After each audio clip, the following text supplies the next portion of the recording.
वेगवेगळे पदार्थ एकमेकात मिसळले की त्यांचं मिश्रण तयार होतं। मिश्रणातले घटक पदार्थ वेगळे करण्याच्या काही पद्धती आहेत। त्यातली एक पद्धत म्हणजे संप्लवन। स्थायूंना उष्णता दिल्यानंतर सामान्यतः त्यांचं पहिल्यांदा द्रवात आणि नंतर वायूत रूपांतर होतं, पण काही स्थायूंना उष्णता मिळाली की त्यांचं रूपांतर द्रवात न होता एकदम वायूमध्ये होतं। याला संप्लवन असं म्हणतात। मिश्रणातले संप्लवनशील पदार्थ वेगळे करण्यासाठी संप्लवन पद्धतीचा उपयोग होतो। आयोडीन, नवसागर, कापूर, डांबराच्या गोळ्या हे संप्लवनशील पदार्थ आहेत। आयोडीन आणि वाळू यांचं मिश्रण आपण चिनी मातीच्या डिशमध्ये घेतलंय। या मिश्रणाला उष्णता देऊन या मिश्रणातले घटक आपण वेगळे करणार आहोत। आता आपण या मिश्रणाला उष्णता देऊया।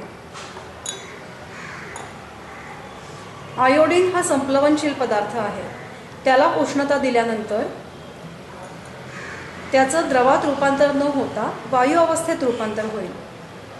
वायू अवस्थेतील आयोडीन हवेत मिसळू नये यासाठी आपण या मिश्रणावर काचेचं नरसाळं पालथं घालून ठेवलं आहे। आयोडीनची वाफ नरसाळ्यातूनही बाहेर पडायला नको म्हणून नरसाळ्याच्या दुसऱ्या टोकाला आपण कापसाचा बोळा घालून ते तोंड बंद केलेलं आहे।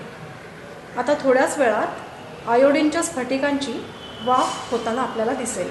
मिश्रणाला उष्णता दिल्यानंतर आयोडीनचं रूपांतर वाफेत होताना आपल्याला नरसाळ्याच्या आतमध्ये दिसतं।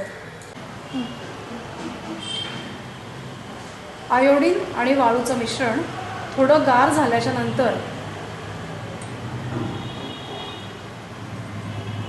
नरसाळ्याचं निरीक्षण केलं। आयोडीनची वाफ थंड झाल्यानंतर तिचं रूपांतर पुन्हा आयोडीनच्या स्फटिकांमध्ये झालेलं आपल्याला दिसतं।